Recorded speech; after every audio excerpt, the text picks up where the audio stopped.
it is very Yet. clear Yeah.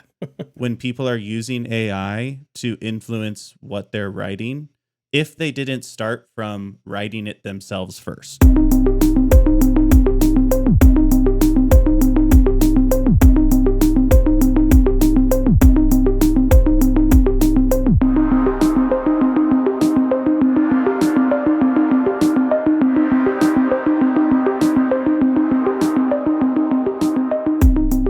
know what really grinds my gears, Spencer? Tell me, Larry the Cable Guy. Or like, no, wait, Family Guy. Sorry, not Larry the Family Guy, but Family Guy. Yeah. Forgetting things. Just like general forgetfulness. And then not in like a way of anything like particularly important, but just or concerning. right, or concerning. Right. But well, I mean, Well, a okay. little side we'll note see. there, we did run into that recently, I feel like, which is whatever. We'll talk about that later. Danny's Just fine, like probably. just like random shit that I'm like, why did I walk into the kitchen for? And there was something that I had an intent. I got up from my computer because I wanted to grab a glass of water, and then I step into the kitchen, and it's like 2 seconds later. I'm like, Yeah. why the hell? Like literally the most minuscule thing might have distracted me. Oh, hello, cats. And then it's like, why am I here? Walk back to my room. Ah, shit. Water. Right. It's really annoying. It's like, it is annoying. It's kind of one of those little things that it happens with that, or when when I load up a game, I'm like, what the hell was I just about to play? I turned on my PC last night and I loaded up Steam, and then I just stared at it for like 10 seconds, like a minute. Right. And I was like, no, I opened this up because I wanted to play something. Eventually I did. I was trying to play a game or round or 5 or 100 of Civilization, but it's just like, that moment of it really grinds my forgetfulness. gears. Yeah, that moment of like unclarity. Okay, so really quickly first, now, was this your topic the whole time? Or did you forget your topic and decided to go into that? The first one, for sure. This was always your topic? No. No, you forgot I the did. topic, and so you used it as the topic. Yeah. Because I Okay, did so have something in Okay, no. mind, So yeah. the thing is, that's good to know, because I needed to know, how serious is this conversation? Was this a plan Danny had? We skipped doing the podcast last week. We didn't really talk all that much. Like, I saw you recently. Maybe it doesn't feel that way to Danny. I was like, I saw you this weekend, like 3 days ago. We were on a boat for multiple hours together. And then, to be like, oh, you've just been stewing on, this is your opener? Just about maybe still Alicing yourself? Just forgetting. Yeah. No, unfortunately. As fun as that would be. Okay, but I will say, Danny, it is annoying, and I totally agree with you. That does grind my gears. Thank you. I will say, on every single level, like how often, yeah. oh my God, how often in my life do I get to the place that I meant to go if it's around my home? Yeah, I'm saying, and then man. go, there's no way I needed to be in here. No. Nah. Yeah. So what I actually have figured out, what I do is I just keep moving and see if it comes back instead of trying to go back. Like, I usually can catch it, be like, before I'm like back to my home base of like, I give up. You catch it there. What I find is you're probably pointing the right direction. So you just gotta maybe just keep going that direction and see what you run into. Because maybe your body has positioned itself the way you need to go. Right? So you just trust it. And then I think what it ultimately comes down to, Danny, because I actually do think about this sometimes. How often does that happen when you're going from a screen to the thing? Yeah. It's always that. It's always, yeah. It's the only time I'm point. that forgetful is when I go from screen directly to intention off of. Yeah. I don't know. It's like, it's way different. Good I call. think it's the non-tactile nature of us. Like, the way that we're consuming information now is so unspatial that it's different in how our memory is recorded. I do feel like that's a thing that's changing the more that we like live in kind of more of a non-tactile world where knowledge isn't physically written down as much. Right. So You're I think not, like flipping a page or something. Yeah, because like everyone's always known like the best way to have comprehension is writing something down. Right. Like, our brains have been like hardwired for that because that's how we've done it for all of it that we remember. Because that's when we started writing. For all of recorded history. like literally. It's what we've been doing since we started going, hey, we should write this down. Writing. Whoa. So like now that writing's dead, effectively, writing is just a thing that you watch on TikTok because people do it nice. Yeah. That's as far as writing exists in our society, aside from like threats that teachers that still are having to teach stuff that is not applicable any longer as a skill where they have to like still tell kids no, but it is yes it is everything that's ever been in a book and you have it in your hand. Yes, that's true. But also, can you just read To Kill a Mockingbird? Can you guys stop running To Kill a Mockingbird through AI and say make it funnier? And stop bringing that to class. Because I'm sure that's a real thing that's happening right now. Oh, man. That's a teacher's day. But anyway. Oh, yeah. I think it has something to do with the constant switch of screen to non-screen. So yeah, but now I can stick it to my teachers for saying that I wasn't going to have a calculator in my pocket when I grew up. Yeah. So Wrong. I think the right answer is, and I hate to say this, the right answer is probably the Neuralink. The computer needs to be inside the building. Welcome to the DMGT podcast. I am your host, Danny. And I'm your host, and maybe screen conspiracy theorist, Spencer. Yeah, you're going full. I had to cut you off. You're going full Musk on me here. Like I did it on purpose. What's going on here? It was a button to the story. It was great. It was a good button. The cutoff also always works. Spencer, what are we talking about today? Because we only have a couple of episodes left before our summer break because we're taking a summer break, people. Yeah. Where are we going this summer on the company retreat? You haven't sent me the details. What dates should I be blocking off? Spencer, let's keep business and employee matters to ourselves because you'll see a calendar invite coming up. I will pretty soon. Okay, who's going to be on the calendar invite? It better just not be me and just you and HR. But we'll worry about that later. Okay. Okay, cool. So I'm going to put that out of my mind. So yeah, sounds good. What were we talking about? Spencer, your deliverables. What are today's topics? So our topics today, folks, we're going to continue to check in on just like what we've been watching, playing, looking at, things we've been doing the last couple weeks, or just what's on our mind overall, tech-wise, game-wise, all of our things. And then we're going to talk a little bit about the Shadows of the Erdtree new trailer just dropped as of us recording this, basically. T-minus 1 month. T-minus 1 month. And it's almost here, and we haven't really just like caught up about it all that much, so I think it's a good one to catch up on. We're going to talk a little bit about ChatGPT 4.0, OpenAI, just kind of some AI stuff, but also a little bit of IGN drama, but nothing too crazy. We're going to try to keep our... We're not going to go too ranty with the AI. It's just there's some interesting actual AI news that we will talk about. Yeah. And then IGN making those money moves as those media companies are want to do. Yeah, interesting moves by IGN there, and then also they were in the news quite a bit over the weekend. With maybe a mashup of almost every topic we have already brought up. Yeah, it's honestly really an insane coincidence that this all truly is. Or a confluence of factors led to, I believe, combining all of our things that we weren't even connecting together, but it is a single representation of the entire subject matter of the podcast today. You know what? I'm going to be really annoying right now for a second. I'm sorry.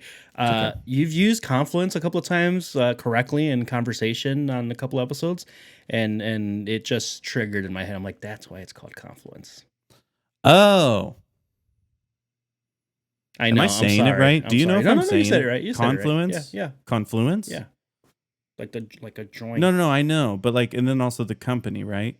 Yes. Then do people hit Confluence a little different than when you're using it normal? Confluence, fluence, Confluence. You know, it's like one of those, when a company is actually a word, sometimes you're like, wait, do you like say the company a little different? Right. Because they're being weird. It's like when they're like, no, this is this. Yeah. Anyhow, vowel. but thank you, because honest, every time I swing that word out, I'm like, I don't know if I'm using it right. But so you've checked me on it. Yes, I have. That's good to know. Good job. That's good to know, because I asked, did I say it right? Because often I don't know if I say words right. You know this. Hey, wait. I mean, you're talking to technically someone whose English was a second language, so that's true. Can't help you much there. But you know what's crazy? I think a lot of the time, everyone around me, regardless of English first or second, is like, hey, you don't say it like that. And I'm like, oh, I can't make it sound different. That's just how my mouth moves. You say it where I'm like, no, I know you're hearing it different. My brain says I'm saying it that way. Oh yeah. What are we talking about? What are we talking about? You've really screwed us on this. I'm sorry. Topic. Here, I got a couple of stuff that I've been thinking about lately. What have you been up to? I love the Billie Eilish album. I'll let you talk about it a little bit more, but we can both talk about it. I loved it. Now. I loved it, dude. You loved it? It's a great. I think it has jumped into my album of the year. It's number one right now. I was thinking, you know what? We're getting to that time. That's going to be probably our last episode before we chill out for our summer. Trip. We'll give you a full list next week. The trip is to company trip is where again? Sorry, you were going to say it, right? Yeah. I was going to say it. Where are we going? We're going to the lake. Okay, so so Billie Eilish, I think, is up there. Is Cowboy Carter? Where's Cowboy Carter charting for you? Cowboy Carter's still high up there. Yeah. What else is up there for you this year? Honestly, I haven't really thought about it that much, and that's why the Billie one. Yeah, is I high. think like pop record wise, aside from Beyonce, I think I instantly was having a bit more interesting of a time with this one versus like Dua Lipa's. Yes. So agreed. I like Dua Lipa's. Also, yes. And also it's like when we were talking about Dua Lipa's, a couple weeks ago, I think we talked about it. It's like you could plug in a lot of the same words for the Billie Eilish album where I'm like, yeah, it's like kind of familiar. Like it's not like Billie Eilish is doing something completely different. Like, you know, so far away that you can't even understand it, especially with like the bridge single from Barbie soundtrack, What Was I Made Of? When I realized that, oh, this was recorded around that time, that's when I really was like, oh, wow, this is okay. So this is like less recent than it feels in what Billie Eilish might be doing right now. Right. But it also, I feel like I'm like, maybe I'm a little less inundated by things that sound very similar to Billie Eilish, as opposed to, I think a lot of people went and saw Future Nostalgia, and for a while everyone was like, well, let's do that. Right.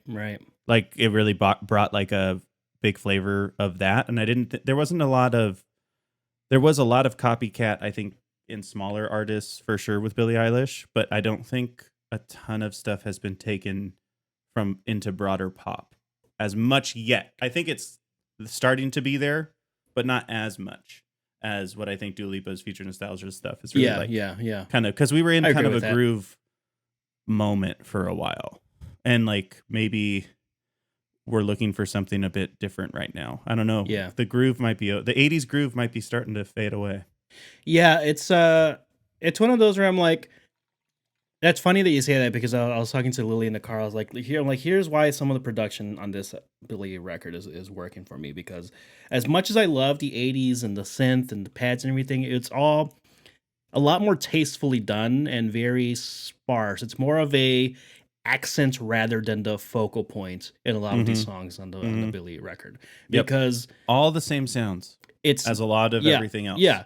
But it's just the balance and the mix and how they kind of play with each other is much different than what mainstream pop is doing. I think it's like even Taylor's Tortured Poets tried to do that to some degree, but it was just like so erratic that there's no cohesiveness to to that record, where this one it's like concise, tight. It's the reason why I love 10-track, 45-minute song Love it. albums. 43. 43. Even less. So I think this is. I was thinking about this. I don't know if I sent it to you or not, but I was definitely thinking about this to say. I think that maybe Billie Eilish, one of Billie Eilish's big influences, and I think maybe even Phineas's, like, biggest influences. I don't know if they've ever talked about it. It's not like I follow every interview that anyone does, because I don't read anything about anybody. If you're about to say what I Like, think you're going to say, the answer is yes. obsessed with Lord. Oh, no. Well, And specifically, first album Lord and Lord's EP before her album, because I would say this album really puts that I'm using all these modern tricks in a off-tempo way. yeah. And Good I call. am Damn. also like barely singing full throat this entire record. Like, I would say that Billie's has its own style to it, and Phineas, they like, it's not I'm not saying it's like a copycat, but I'm saying like it feels like The influence is spiritual there for sure. The influence is for sure successor there. to Yeah. that type of Lord, which Lord doesn't even do anymore, really. Like, that's like no one really did it. And like Lord has one album where it really is this like, let's actually leave space around all sorts of stuff. It's a cycle, baby. Everything's a cycle. And we're back in the cycle. It's about 10 years later, right? I mean, Billie's been doing similar stuff, so it's not like this is brand new, but I really think this is one of her best ones. Yeah, it felt very some of like pre Where Do We All Go, Billie. Like I'm thinking like Ocean Eyes era, like, you know, when she was still a teenager and was already famous, which is wild when you think about like how long she's been famous for. It's shocking Insane. because it's like she's been famous for quite a while now, but then also Lord has been famous for quite a while now, because both of them also, part of it is They started when they were like younger 16, people 15 years that old. are making these insane pieces of music that are so extremely polished at such young ages. It's just incredible. And I think like we instantly forget that with someone like Billie Eilish, where it's like, this is Billie Eilish's third album. This is Billie Eilish's third album, and like this is the first one she can drink legally while like nuts. going to an album party. It's nuts. Right? It's like, nuts. Isn't that true? Like this is her first in, a junior year of college age. It's crazy because I'm glad you brought that up, because like a 10-year career already. when I think about like an artist, or especially a younger artist that's like, aging and maturing and figuring out their sound, also definitely not thinking about the age thing as far as like, oh man, what am I doing at 33, dude? Add another 10 years and where's she gonna be at? God damn. I'm just, honestly, if anything, what we're saying to Billie Eilish is make your money, get out, go enjoy life, hell get yeah, out of there. hell yeah. Like no need, just like be really smart, make your money, and then just like be the coolest person who doesn't have responsibility that's ever lived. I think the cool thing about what her and Phineas are potentially doing, because I do think that them together, both of them individually are insanely talented, but both of them together producing and making music as a unit, they have the sauce. They have the sauce that no one else has. Yeah. And I also think it's like, I hope that their family seems as healthy as they seem, like at this point, like, because then I'm like, maybe they will be like, yeah, pull maybe it is chill, and like go. they're, because it is tough with like pop stars becoming these huge brands that have to continue on. And I think like, it's just like, what is it, the thing like NBA players talk about, like what was it on, I don't know, one of the every NBA, there's too many players having podcasts, and they all are talking on each other's, like, as it's one big, it's like a lot to follow. But on one of them, it's like, well, like half the NBA like truly does think about the NBA and professional basketball as their job, and like they don't really love it as much anymore, because it's just, at this point, it just becomes a job. Love can get you so far, and it can get you all the way, or like that kind of work ethic can start from love, but he's like, the people that have it for long term are few. That's why no one wants to play 20 seasons, partly because no one can age that gracefully, but also some of it is like because no one wants to do that. It's a long time. It's too long. It's too long. Same thing with like pop stars, where it's like, Yeah, yeah. Well, that's what I was about to get to. Like, I think and especially now in the streaming TikTok era, where it's like you got to crank out a single twice a year, and it's got to be consistently twice a year. Maybe throw in a project, and an album once in between those. But it's like you're cycling through, you're cranking that shit out all the time.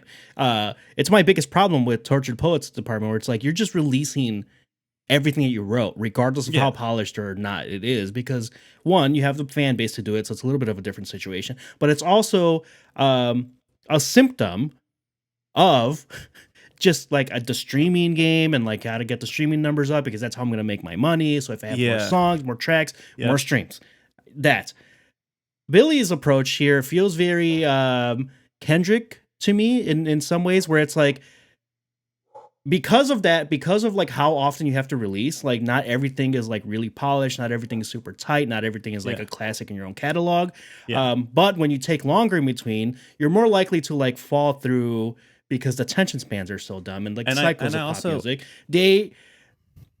it's hard to do. It's extremely hard to do. But now you have a third straight album where it's like, maybe I didn't like Happier Than Ever as much as the first one, but this one, I don't know if I'm gonna put it quite up there just yet, but it's like, damn, this is another Billie classic, and it feels very similar to like a Kendrick. Like, yeah, you only have 4 albums in 12 years. I can divide. But you know what I'm saying? Like, it's kind of in that realm where it's like, okay, cool, fine. But now every single one of those is like critically acclaimed. They're all yeah, really fucking good. yeah. And I think the thing about pop stars versus like rap, because it's like rap, you can also live off features really That's true. Yeah. easily, Good point. especially if you're someone like Kendrick, because Kendrick, like, That's true. yeah, Does he has feature, released that many featured albums, quite a but he's bit. like, he features like on an album's worth of songs a year most of the time, it feels like, unless he's like actively writing and doing his next album. But I think with Billie Eilish, she kind of fills the void with tie-ins. Like, it seems it's like tie-in singles that take over, because if she really focuses on a single piece, or they really focus on a single piece, it usually swings hard. Pretty good. Like, pretty so big. far, it's like, hey, you need a hit to have your movie have an Oscar-winning song. We're always open to it. yeah. It's And we super crush impressive it every time. It's super and it's impressive. Like important and interesting renditions of what this can be. Like, it's very cool to fill that. That's like filling the space around the albums. It's like, geez, intense. Yeah, it's wild times. Speaking of kind of like the tone of this Hit Me Hard and Soft album, because the production, the lyrics, everything is working really well for me. But it's all kind of like not sleepy, but definitely like very specific mood. I've been playing a lot of Dorfromantik lately. So it's this puzzle game. It's very casual, very passive, very easygoing puzzle game called Dorfromantik. And all it is you're just chilling, putting puzzle pieces together on like a board, kind of like a board game type situation.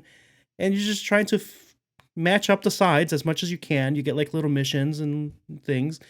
And you're just building like a little town, little area. You're just building like a little, however far you can get. And then like when you run out of like sides to, because it gets more and more complex as you go.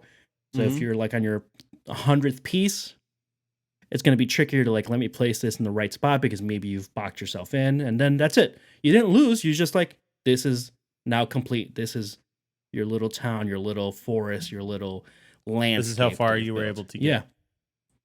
So it's like okay, I love it. So like, basically, I assume if you do the correct things, you can get more puzzle pieces and go longer. Yep. But then there's also some level of, but if I set this here and then this comes up, so it's almost like a deck builder. Yeah, a little bit.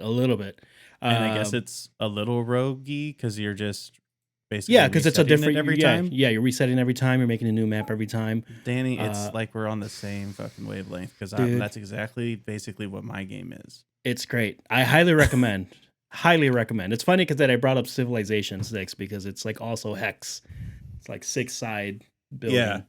Yeah, it looks awesome.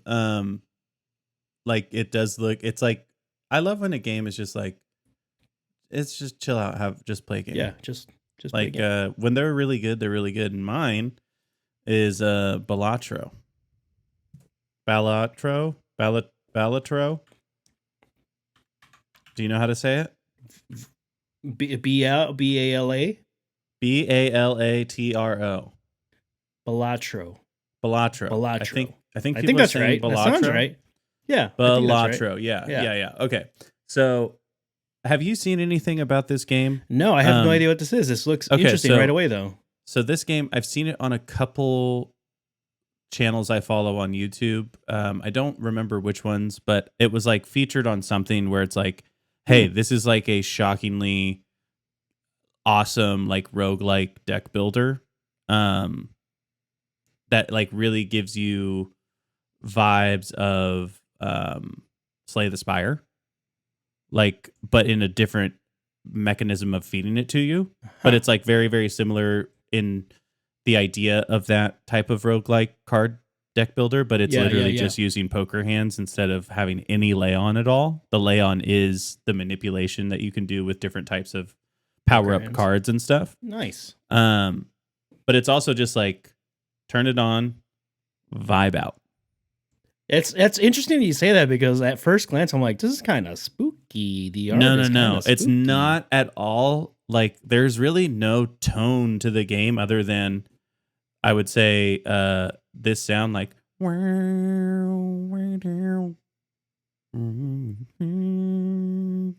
be fair, it's specifically the Joker cards. Some of the Joker cards that look a little spooky. The rest of them look cool. Yeah. But then if you don't do good, it goes until you start again. So it's a little sad at the end. I'm gonna check this out. Oh, dude, it's free on PlayStation right now. That's the problem. Yeah, it just came out on PlayStation. Free. It's included with Premium or Plus or whatever, whichever one we have. The middle good high. The internet, medium. The internet loves dunking on these monthly releases on the Premium. I'm like, no, hey, man, this is how you find new games, man. This is how you discover video games. Do you ever just play the games? Just try one. Just freaking play try one. If you play one game for like 5 hours, you paid for it. Yeah. Basically. Oh yeah. Easily. Just one. One. That's why I literally I downloaded like 10 things because they were all like games I hadn't played. Because I was like, honestly, I need to not pay for a game. And I think this one was free, or this one was like $10. And either way, a steal. Like I don't remember if it was or not. It's $15 on Steam. Would you pay $15 for this? Oh, yeah. Okay, boom. There you go. That's the review right there, folks. Play Balatro on Steam, PlayStation, and I think it's on Switch too, it looks like. Yes, it is. Hey, it's even on Mac. Look at that. Yeah, I think it just came out for everything. Yeah. Very cool. There's some really interesting videos on YouTube Xbox, that are like explaining basically like the idea that this game's math is so potentially breaking itself that like the only that's like a one guy developer, I think, one person developer, and it's like like all of the math is barely contained and the game is about to explode at every second, but it doesn't. But it basically feels like that behind the scenes for me. Yeah, it's $11.99 on PlayStation Store right now. I love hearing stories like that from developers, especially from small teams when it's just like one person. Like, yeah, I get it, all the feedback, but honestly, it's a miracle that it's actually functioning properly. It's basically like, give me a break, like, dude. This thing fucking it works every time. I don't care if it's a nightmare behind it. It's a great one person time. developer. Yeah. So also, this game within 8 hours of release made $1 million in Steam sales. Wow. So it was like 500,000 copies in the first 10 days, $1 million within the first month. So like it really hit hard when it came out. I think early this year, and then it got ported over like pretty quickly. And they're also going to release it on Android, iOS. So I would say this is basically a Slay the Spire that isn't Slay the Spire. If you need one, it's just card. Yeah, it's just cards, poker cards, basically. Yeah, it's awesome. I mean, that's cool. Love to hear that. That's nuts. I feel like I would have I'm just surprised that I missed my radar missed it. Like Now, to be 500,000 fair, sales do on you Steam. Nuts. routinely look up stuff like new roguelike, new deck builder, Not new roguelike specifically. I'm always no. looking at roguelike stuff because I'm like, if there's any inkling that this is about Silksong, I need to have I need to have it dialed in. Fair. Silk Song. One day it might be real. It might. Maybe it won't, but I choose to believe Yeah. still for a little bit. I don't know. Maybe once Foolishly. we get to like boot it up, like, you know, we like Back to the Future, Marty McFly disappear from our life. It's like our clothes sitting there. Yeah. That's when we die. No. Yeah, that's like the happening or whatever. We just gotta get pulled up through space. we gotta do like a co-stream or something. Or like, not even a stream. We could just like record the gameplay. Levitating. That would be a good one. And then like, just for proof. Just Let for me proof. go home. But speaking of video games that came out and that are coming out, Shadows of the Erdtree, new trailer. That's a game that has come out and is coming out, basically. Elden Ring. You know, I was literally about to slack you earlier when this trailer came out. I was like, I think we need to do a run through of Elden Ring in prep for this because I gotta get my chops back Oh up. yeah, because I'm like, how many more times am I gonna have to kill that bird? Is it 1,000 more? Is it 10,000 more? It might be 10,000 more because I had to kill that bird a lot of times. But I also think I'm better at video games now. We might not have than to. I was. We might not have and to. I don't know. It's going to be hard to know until we do it. I mean, they did say it was going to be what's his name? Miyazaki. Mean game face. Miyazaki was like, more hard. And I'm like, okay, cool. I'm into it. DLC should be harder, I think. DLC should be harder than the main game. It's for the people that did the whole thing and went, let's keep going. Yeah. It's a gnarly story trailer. It's a gnarly trailer. It looks like, really cool. It is it's like a trailer that I was like, what if this was 2003 and this was like, instead of Lord of the Rings, you saw this, but it was like Peter Jackson. It's basically feels that epic. Yeah. And like, holy crap, this looks insane. Danny, the only reason I want to talk about this, whole reason I brought it up, did you see the walking fire giants that are they are on flame in a metal basket? It's crazy. It's basically like the torches, the lighting for the castle or whatever. So you're the fire that's coming to the city. You are it. Nuts. And that's just like what, 3 seconds? Yeah. And I when I saw it, I was like, wait, what? What is that? That's doesn't even look like it's going to be a main thing to deal with. It's just one of many of them. This game is going to be. It's going to be so good. It's going to be so damn good. It's going to be just so good. It's going to be honestly, so good. That's why we're probably not going to do the podcast, because this will likely be like last time, where it was like we played like 120 hours in like less than a month, and we have full-time jobs, midsummer, and lives. We have other things that should be happening. God, man, this. And they're like, yeah, this is about I don't know, it's about as big as a game, maybe a little bigger. I don't know. Yeah, whatever. This damn DLC is here to save my year, which has not been a bad year. I want to reiterate that it has not been a bad year for video games. We just got extremely spoiled the last few years. Yeah. And now this one's like, oh yeah, here we go, baby. This is that high that I've been chasing so far. It's looks so good. But yeah, I gotta do a run through of, and I think I'm gonna try a different build. I'm not gonna do a magic build this time. So Danny, I learned my lesson on a melee build. I don't recommend it. Don't do a dex build. I'm thinking I'm gonna go strength build. I'm just gonna go. I really hope that as long as the final boss can be fought by any class, as opposed to having to respec because you're not good enough at the game, and you're like, I didn't want to play as a magic guy, but you didn't think about melee guy that bad at game. You didn't think about melee guy at bad at game. that kill bird so many times. I had to kill bird so many times. It's the thing that everyone and those sad, hated. sad men, those sad rock men. So why weird. do you make me do this? So weird that like this deep into we finished most of the game and it's like, yeah, game of the decade potentially, and it's like, but that final boss though was kind of bad. It doesn't even matter. It doesn't right, even it's so matter. insane. It's That's so how insane. crazy the game is. That's so weird because that's the point. I'm so mad about that, but like in the tapestry of experience of that game, I'm like, who cares? Yeah. Like it wasn't even about that. Barely a blip. It was barely about that, but seriously, don't do that again. But I am going to do a magic build or a range, something rangy, because I ain't going to get played again. And guess what? I'm going to have to respec again. I know it. It's gonna be sick. I can't wait to play this, dude. It's gonna be so freaking good. I'm also gonna play Hellblade 2 this week. I just haven't gotten around to. I mean, it just came out. Some mixed reviews. I'm hearing wait. Some mixed based reviews on the launch. But it's on Game Pass is a thing, so it's like okay, I get to play for free. Not for free, but like kinda. So I'm like, I'm gonna give it a go, and here's why, because it sounds like it's a less than 10-hour game. I'm like, wow, first of all, that is short for a AAA title. But also, that's kind of helping me in particular. Have you played the first one? The game. I have not played the first one. You haven't played the first one? No. Calling it a AAA game is strong. Just like if it's like the first one, sure. I don't know how much of it I would consider a game.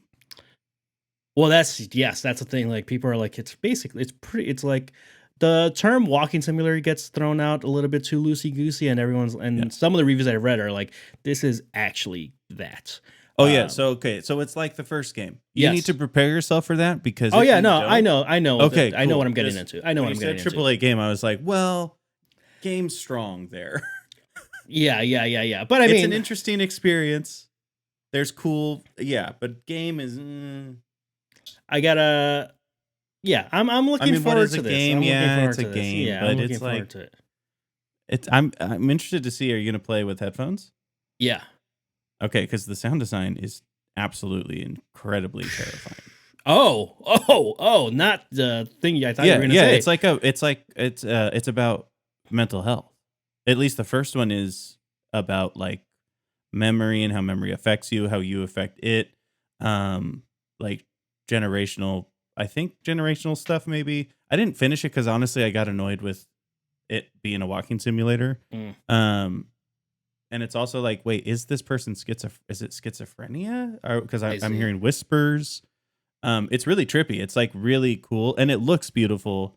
And it is a walking simulator. I think kind of because a bit of it is like tech demo-y in the sense of like we're pushing shit. That's true. I mean, visually looks insane. Like it looks crazy. So I don't know. It's kind of like a little side bit that I will be doing that. So keep an eye out for impressions. You want to talk about this AI thing? Because we're going to talk a little AI. Yeah, open AI. So if before we talk, you know what? Let's just kind of talk about it all a little bit because I wanted to. Because we've been talking a little bit about AI stuff because, like, I don't know, the more and more we're in our lives at work, the more and more you're like, this really is like what everybody is talking about in most ways. Yeah. Like, and if you're not, you're like, I'm starting to be like, but shouldn't we think that way? Like, isn't that like kind of what, is like everyone's kind of doing it. So I think the thing that we've been talking about is like when new things are adopted at work, there's a curve in implementation. I'm saying just on the individual level. I'm not saying the stuff that companies are doing at all. I'm saying like working at companies. Yeah. Right. Like when Slack, like if you weren't someone who was already very Slack literate at your company before COVID, right? If you weren't a big adopter of Slack culture and your company had Slack and then COVID happened, you were behind. You were so behind. Yep. Like, and people that weren't good at Slack because they didn't get better at Slack sometimes, even though we're like all remote distributed. Yeah, it's like, Everyone hey, this is like most the companies way to in communicate. tech. So Yeah, yeah, right. And so like I think about that, and I think like it's like you can keep going back to every like kind of change of work life. From like not having computers to having computers, yeah, from having computers that can do one thing that takes all day to having computers on our person at all times. Yep. Like these are huge different ways of everything happening. Our brains act differently. Customers think differently. Everything is different. Blah blah blah blah blah. But that also means like you should be probably like thinking about how can AI be utilized to make myself more efficient as a person doing jobs in a Yeah. way that like obviously your company's good with. Like don't go wild on something, and like not to replace it, but to like make better decisions, because you kind of have like a something to throw darts at. That's what I think about AI. Yeah, yeah. Right. But I think what we're starting to see, and this is where IGN comes into it, because these were unrelated topics we just realized are related, is when people start to potentially implement AI tools in their own work life, be it I'm a digital marketer, be it I'm a support person, be it a product manager, whatever it is. Yeah. Engineer, all of it.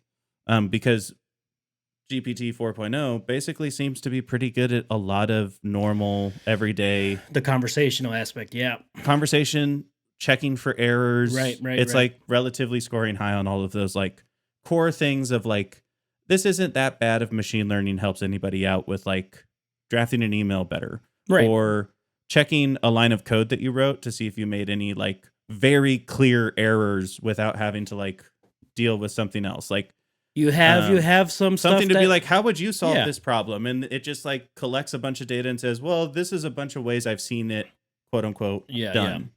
And it's like you're just synthesizing where your search should lead you. Like that's what AI is right now. But I think what people are already doing is going, no, AI just is. I say, hey, make me email about this. Right, right. And then I just send that. It's gonna be bad. And we have a maybe example that me and you maybe broke Yeah, together today. Yeah. Where IGN's in hot water. Tell me about it, because you brought this to me because I was talking the other side of AI. Yeah, and I was like, holy crap, what the hell? I didn't even think about it that way. And I was like, oh shit. Like that's the first thing I should have done. Yeah, because like IGN tweeted out, so over the weekend, Cenat, one of the, I don't know if he's the biggest streamer, but he's like up there, maybe top 5, or I think iShowSpeed's still number 1.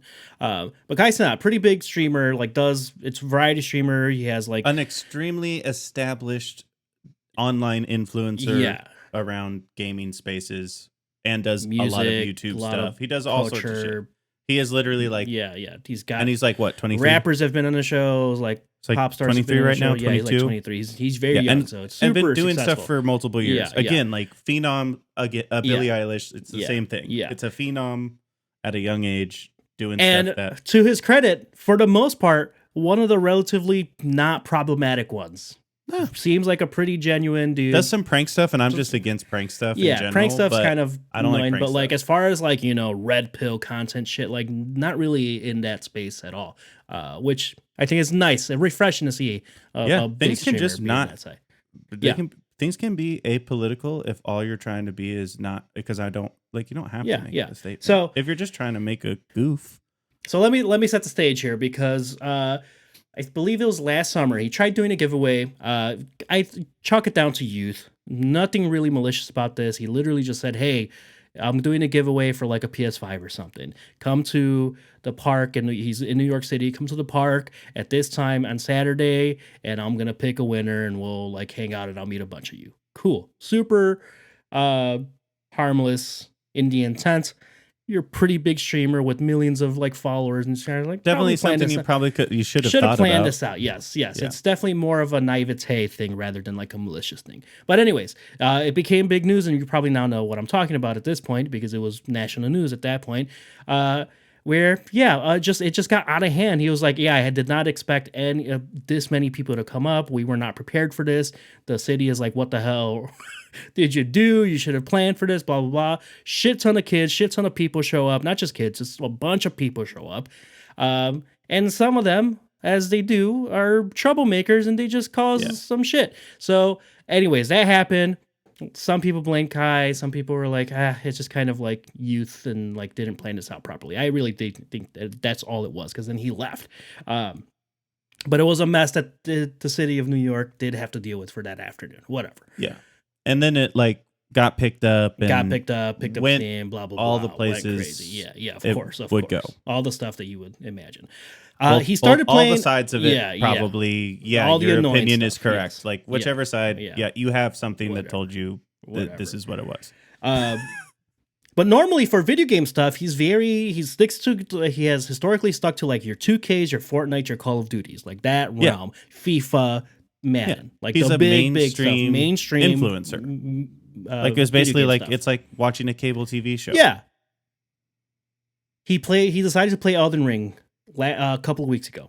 He's like, fine, I'm gonna get into this, blah, blah, blah. People are like, some people are like, okay, whatever. And he beats it. The dude like struggles, but he plays for a long time. He sticks with it. He like set up his room. It looked really cool. Like he set up his streaming room with like a bunch of Elden Ring shit and like medieval shit to like really fit the vibe. I'm like, okay, he committed to the bit all the way, which was fun to see. 160 hours. He finally beats it over the weekend. I think it's drawing a lot of eyes that maybe were afraid to do it in 2022. To like, you know what? Maybe if he can do it, maybe honestly, I can do it too. Like 160 hours. I'm like, I think pretty good. Did okay comparatively to that, right? Yeah. Oh, yeah. I don't remember what my time was. We did great. We did like 100, 120, something like that. Oh, okay. I was like, okay, cool. Yeah. So like we crushed. Great job for us. Great job for us. It makes us feel better for sure. Anyways, he does it. So it's like, oh, this games is are cool. hard sometimes. Games. It's a hard game. IGN tweets, Kai Cenat, the popular streamer who once incited a riot in New York with a giveaway event, has officially finished Elden Ring after more than a 160-hour marathon that at one point included throwing his controller out the window. Okay, so Danny, you send this to me. Yeah. And the only reason I actually connected the dots was because when I initially saw there was something that was kind of maybe like racist or like shitty, or it's like not the fact that you need to bring up for this particular situation. Right. It just doesn't, it felt bad at the very least. Maybe just the undertones are unnecessary. There's some undertones there for sure. Like, yeah. So it's like, you sent me that. And then I was like, wait, are you talking OpenAI or are you talking IGN? Yeah. And you go IGN and then you send it to me. And so I have been doing a thing in my life just generally because honestly, like, I do think it's very, very, very, very important for people to get literate about what AI is. I'm not saying AI, real AI. I'm saying what we call AI, machine learning, large language models. Like, if you do anything that touches anything at all, you need to understand how AI works and what it thinks like, because it is ultimately a tool just like anything we already have.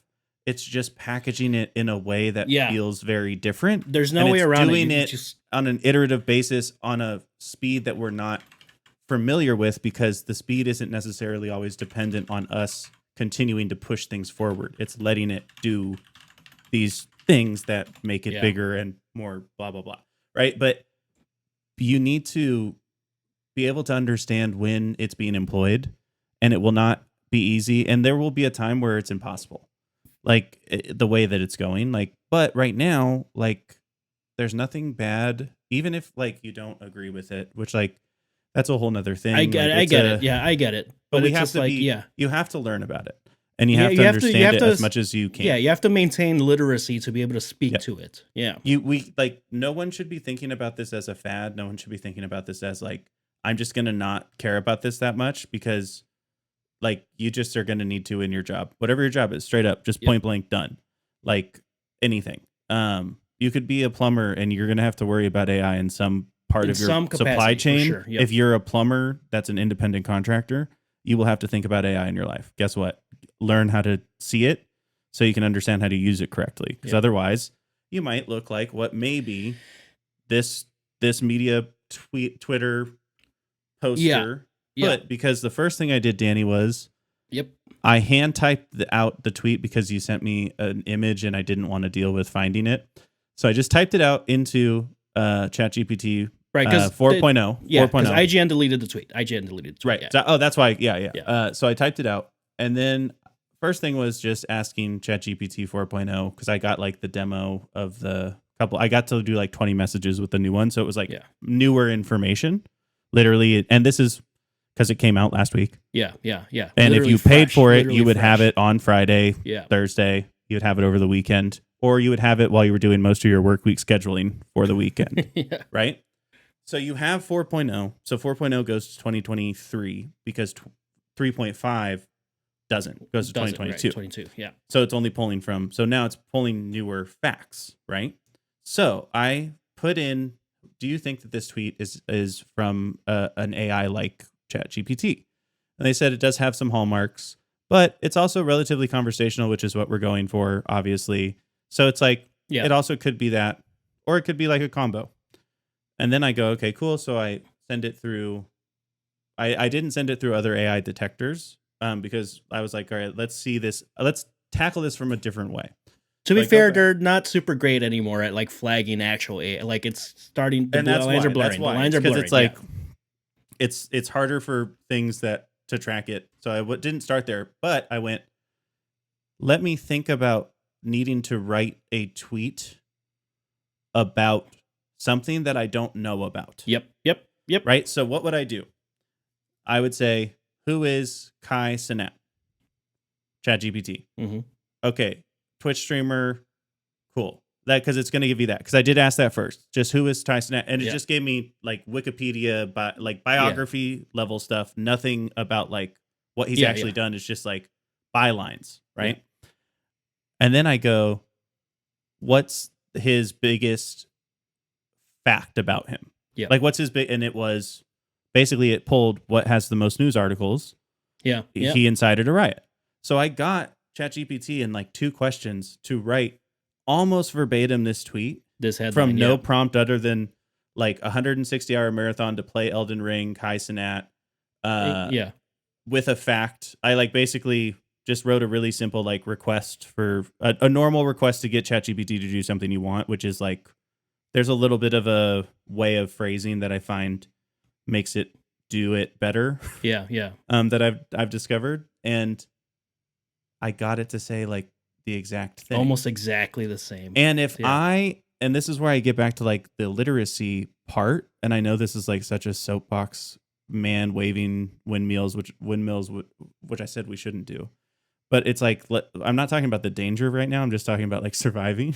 Yeah. Right. But it's like, so the mistake that I'm already seeing people make, be it on LinkedIn, in emails I'm getting as a consumer, in stuff you see at companies that, the company you work for, is people employing AI already as a foolproof thing. Yeah, like as a full-on replacement when it's not there yet. It's not a replacement.